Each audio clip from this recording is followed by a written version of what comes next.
Assalamualaikum warahmatullahi wabarakatuh.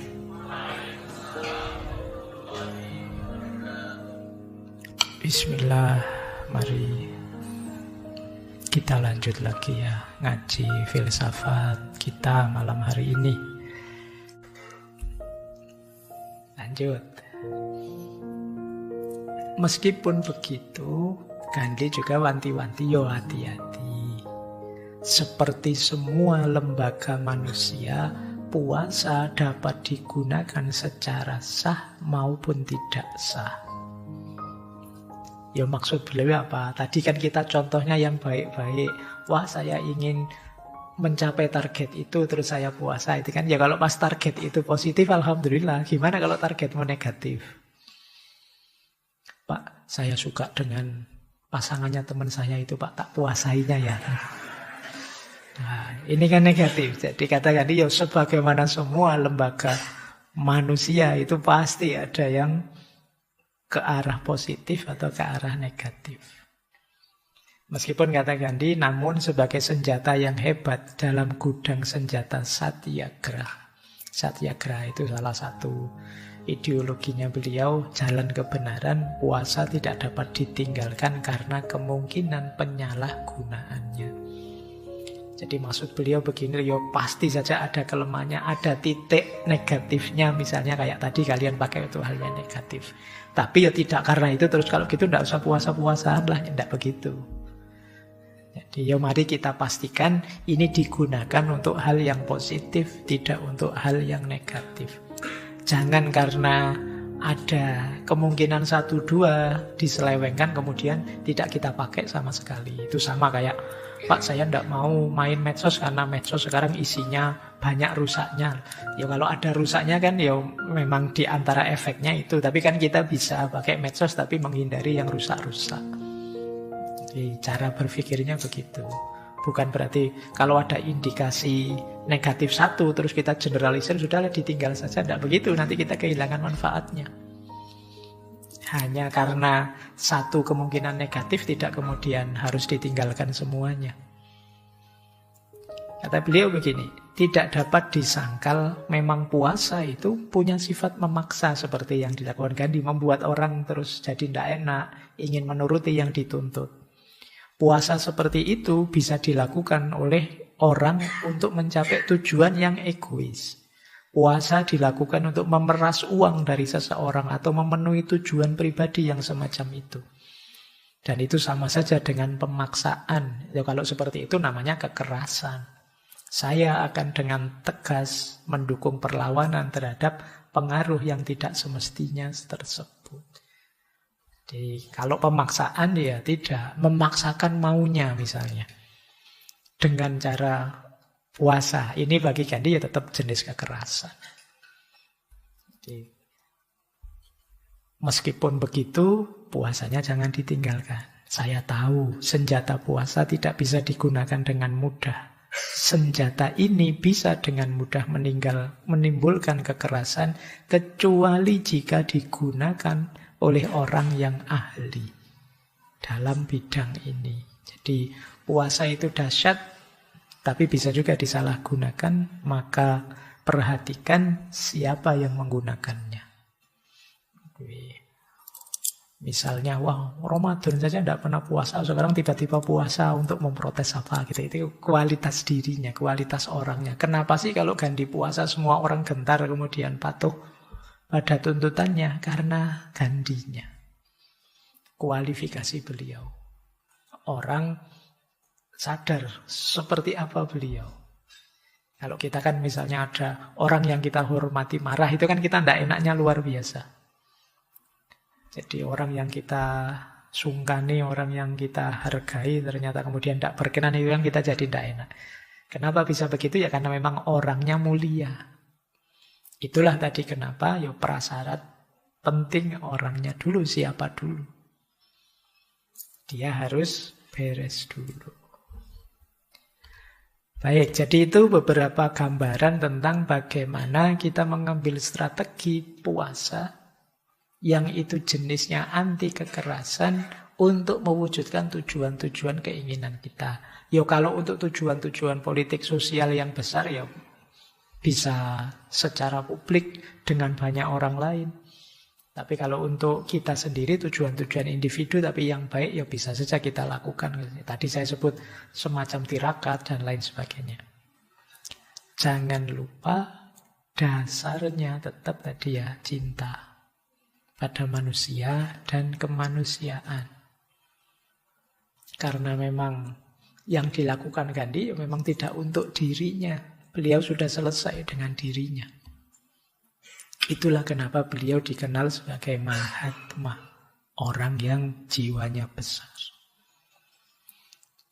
Sayangnya kata beliau begini, a coward is incapable of exhibiting love. It is the prerogative of the brave. Orang yang pengecut itu tidak bisa menampakkan cinta. Cinta itu hak prerogatifnya orang-orang yang berani. Kenapa begitu? Karena dalam cinta, orang tidak lagi menghitung apa keuntungannya.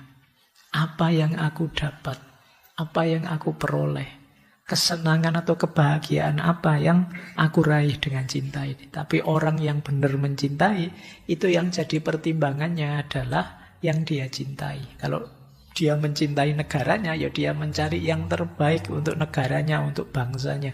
Kalau dia mencintai sesamanya, ya dia memikirkan yang terbaik untuk sesamanya. Dan yang seperti ini tidak mungkin dilakukan oleh para pengecut. Hanya pemberani yang bisa mencintai. Hari ini kita ketemu banyak orang yang asik sekali dalam membenci.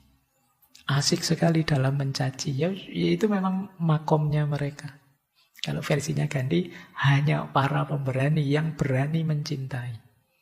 Seperti saya bilang tadi ya, mencintai bukan berarti mengabaikan, bukan berarti membiarkan saja kejelekan di yang dicintai, tapi tujuan hidup dia satu-satunya adalah kebaikan yang dicintai. Dan ini memang berat. Saya tidak tahu kalian mampu apa tidak.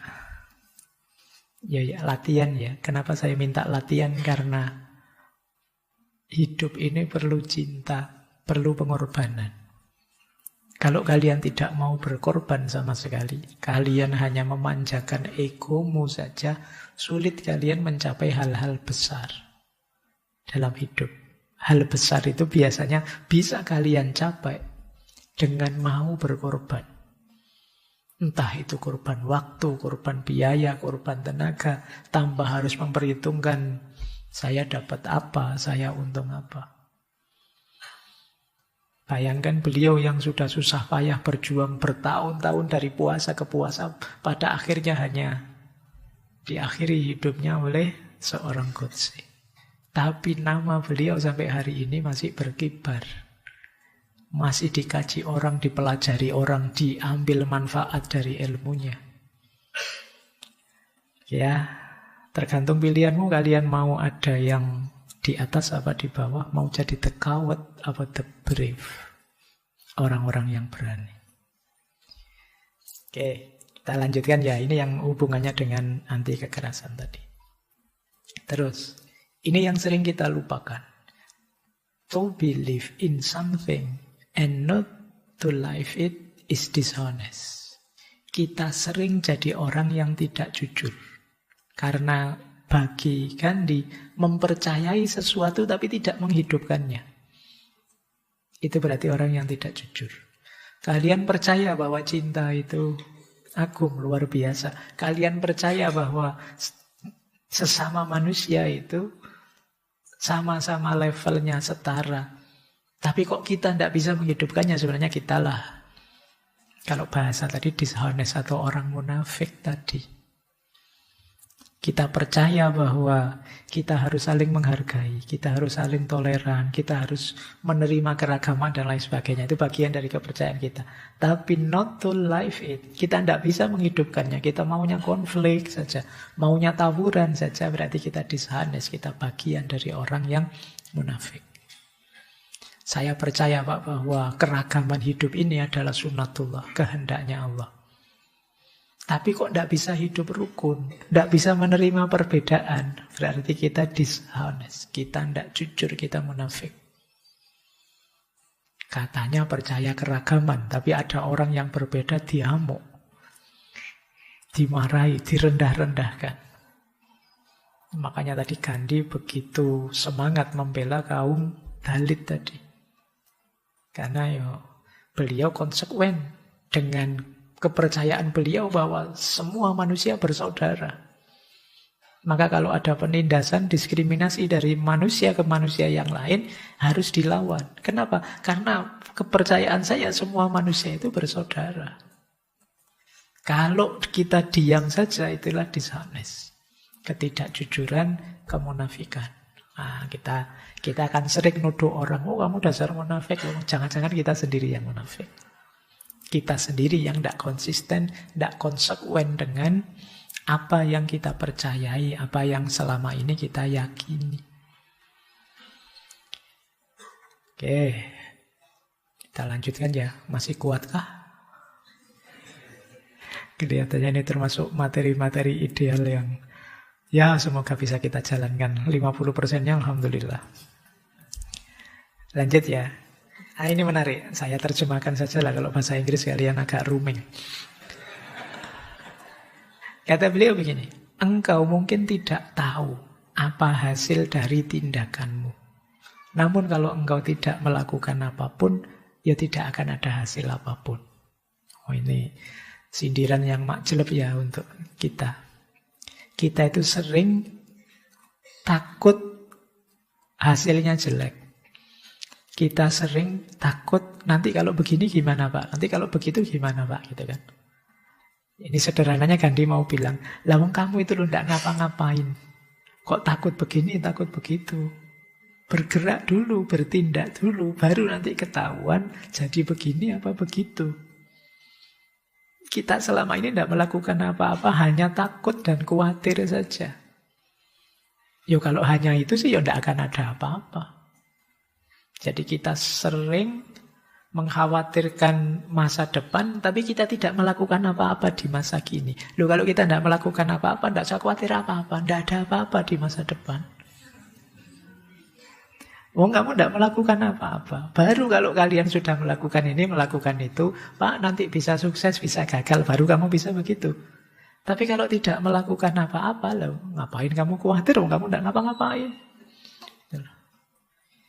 Jadi, kamu tidak ikhtiar apapun.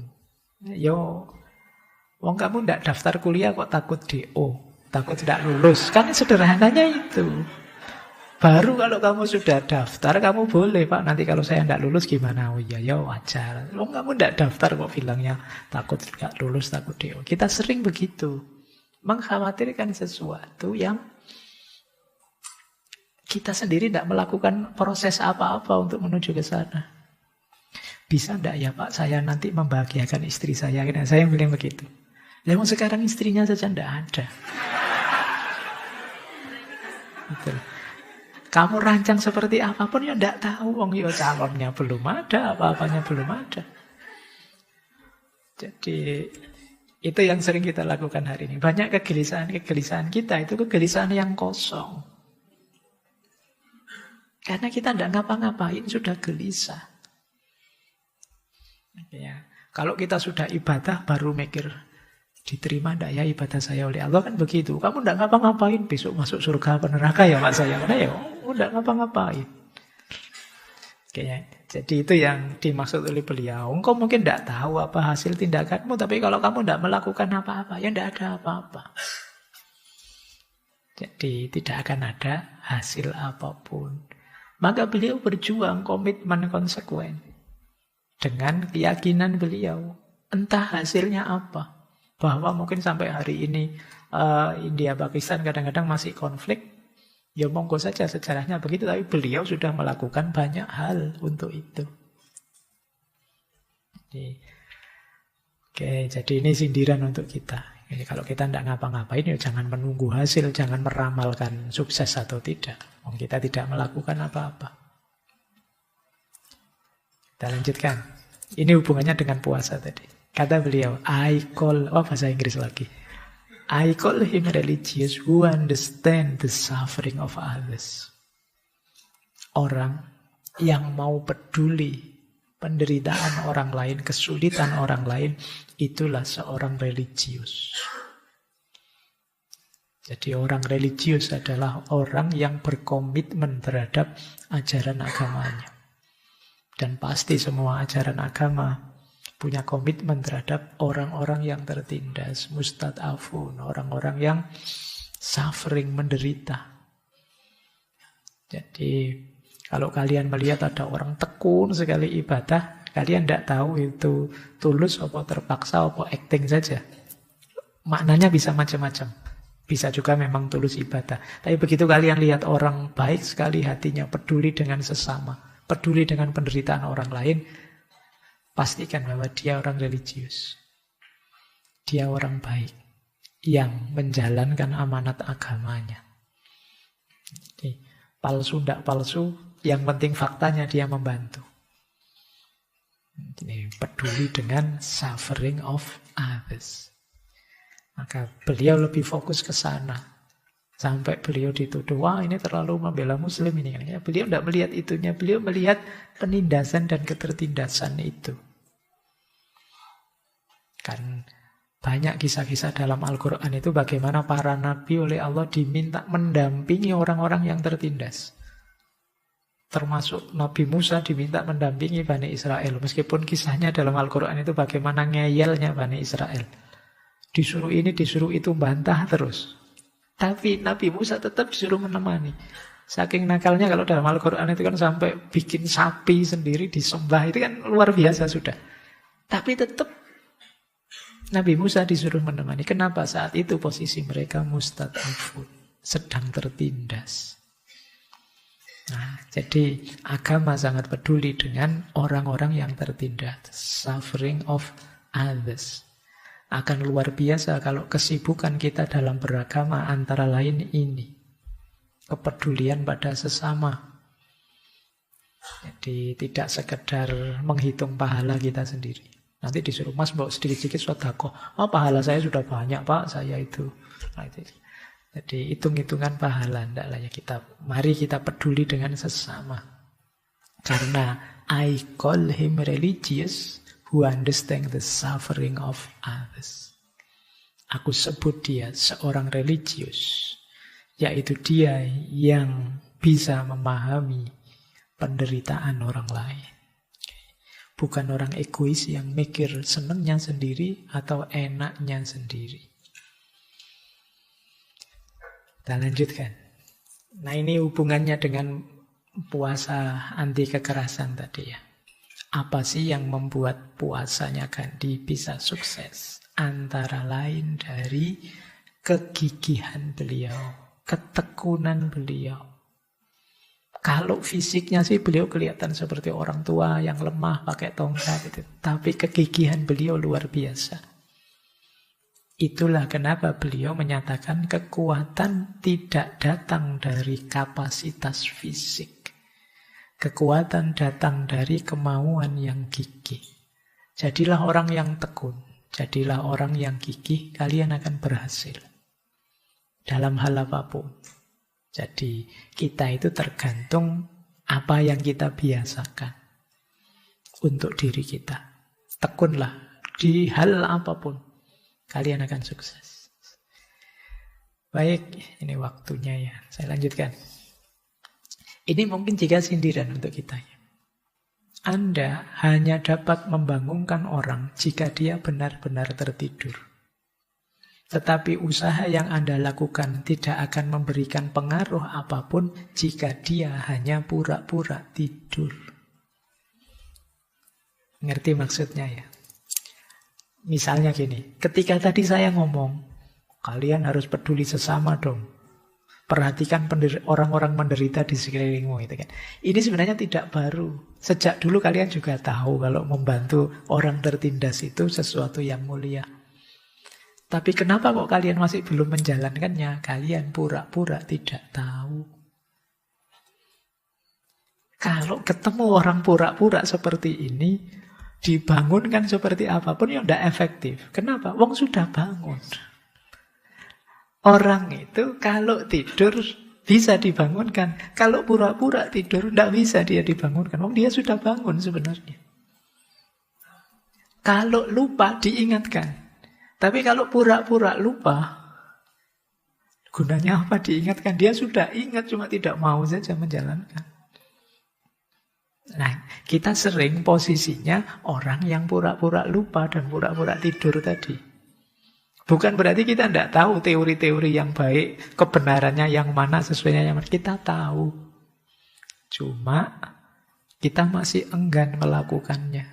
Jadi diceramai siapapun, jawabannya wis tahu. Sudah pernah, sudah ngerti Pak. Tidak ada yang baru Pak yang disampaikan. Ini tidak masalah baru atau tidak baru. Yang sudah kalian jalankan yang mana? Yang sudah kalian hidupkan yang mana? Ini nanti kembali ke kutipan awal tadi. Orang yang sudah tahu mana baik, mana buruk, tapi tidak menghidupkannya, dishonest. Orang yang tidak jujur, orang yang munafik. Nah, ini mulai ngeri ya sampai sini. Wah, saya termasuk ini mungkin. Kalau kata dulu kita belajar filosof dari Brazil, Paulo Freire, beliau kan mengkategori kesadarannya orang itu ada 3. Ada magis, ada naif, ada kritis. Magis itu yang hanya ikut-ikutan saja. Tidak tahu ada masalah apa, pokoknya yang lain ke utara, saya ke utara, yang lain ke selatan, saya ke selatan. Kalau yang viral ini ya saya ikut ini, teman-teman kok maki-maki tokoh itu, saya ikut-ikut maki-maki. Ini kesadaran magis.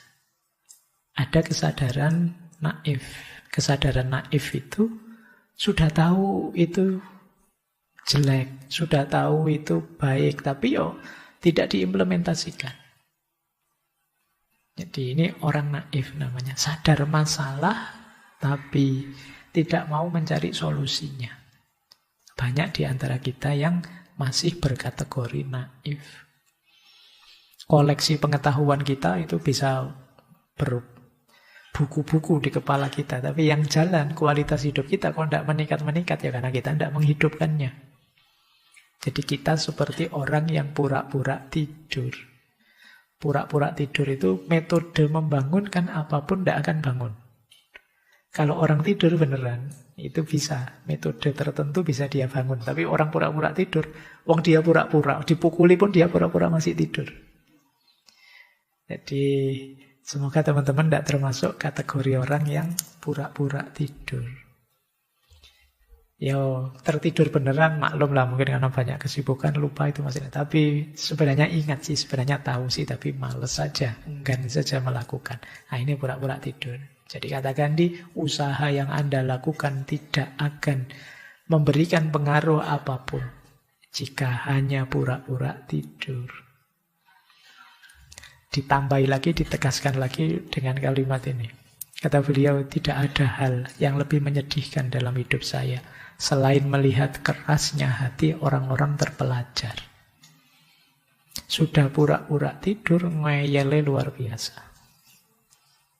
Ilmunya banyak sih, tapi manfaatnya untuk masyarakat tidak banyak. Kadang-kadang hanya nambah masalah saja. Orang pinter itu harusnya problem solver. Tapi banyak orang pinter yang part of the problem. Bagian dari masalah. Lebih ngeri lagi banyak orang pinter yang troublemaker. Bikin masalah saja.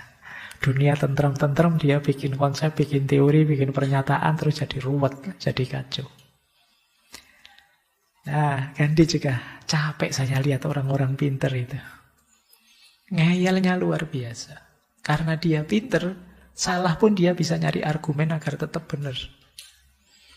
Karena dia pinter, dia bisa punya 1001 dalih, 1001 alasan untuk keburukan yang sedang dia lakukan. Dan itu kata Gandhi, tidak ada yang lebih menyedihkan dalam hidup saya selain melihat kerasnya hati orang-orang terpelajar, orang-orang pinter. Ya tapi kalian tenang sajalah, kalian ini kan tidak termasuk itu. Ya, jadi kalau yang ini kalian bisa. Alhamdulillah saya tidak, Bapak. Maksudnya bukan tidak keras hati, tidak pinternya. Saya tidak termasuk itu. Oke, masih ada waktu. Satu lagi. Ini kalau kalian kuat ya, yang tidak kuat latihan. Kata beliau, setiap kali bangun pagi, kalau berani buat tekad seperti ini. Aku tidak takut siapapun di bumi. Aku hanya takut kepada Tuhan. Aku tidak akan menaruh dendam kepada siapapun. Aku tidak akan tunduk pada ketidakadilan dari siapapun. Aku akan menaklukkan ketidakbenaran dengan kebenaran. Dan dalam melawan ketidakbenaran, aku akan menanggung semua penderitaan. Jadi kalau tiap pagi kita declare ini, kita akan jadi orang yang the brave tadi, orang-orang pemberani. Aku tidak takut pada siapapun di bumi, apapun dan siapapun di bumi levelnya hanya makhluk ciptaan Allah, dan kita semua setara. Yang aku takuti hanya Tuhan saja, hanya Allah saja. Dan aku tidak menaruh dendam pada siapapun. Tidak ada gunanya dendam, apalagi kekerasan. Meskipun begitu, aku tidak akan tunduk pada ketidakadilan. Jadi kalau kalian melakukan ketidakadilan, ya akan aku lawan. Meskipun caraku melawan tidak dengan cara yang jelek, tidak dengan cara kekerasan. Aku akan menaklukkan ketidakbenaran dengan kebenaran. Jadi yang salah aku luruskan tapi dengan kebenaran. Tidak dengan salah yang lain. Temanmu salah, kamu luruskan dengan cara maki-maki. Makian itu sesuatu kan yang tidak etis, tidak benar. Ketika ketidakbenaran ditemukan dengan ketidakbenaran, ya minus kali minus. Jadi akhirnya tuh meledak ketidakbenarannya. Kamu menganggapnya baik-baik saja, plus saja. Dan dalam melawan ketidakbenaran, aku siap menanggung semua penderitaan. Mungkin pahit, mungkin berat, tapi ya itulah resikonya melawan ketidakbenaran. Itulah kenapa beliau itu meskipun kecil, profilnya kurus, kelihatan lemah, tapi dayanya luar biasa. Dengan puasanya saja, tidak ada yang bisa melawan beliau. Semua tuntutan beliau dipenuhi. Karena apa? Satyagraha. Beliau ada di jalan kebenaran. Itu yang membuat beliau powerful. Tapi kalau kita menuju kebenaran dengan jalan yang tidak benar, ya sebenarnya kita sedang melemahkan kebenaran itu sendiri. Baik ya, saya kira itu ya teman-teman untuk malam hari ini. Puasa anti kekerasan versi beliau.